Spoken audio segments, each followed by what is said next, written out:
70% of impulse buyers regret their purchases within 24 hours. Wonder why? Because nobody built a cooling-off period to help them determine if they really needed to make that purchase. Here's the fix. Let's call it Countdown to Clarity. Step 1. When you feel the urge to buy, just pause. Stop the click, stop the swipe, and stop the cart ad. Step 2. Set a 24-hour rule. Not forever, just one day. This will be your no-buy default for non-essentials. Why 24 hours? Because impulse is emotional and fast.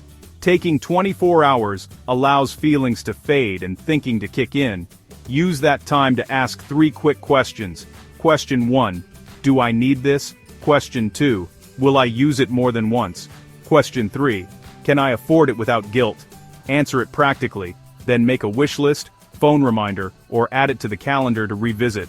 You can also calculate the price per use by dividing the cost by likely uses. You might be surprised at the numbers. You might even rethink your decision. Give yourself clear exceptions such as essentials, gifts you pre-plan, deals you vetted ahead.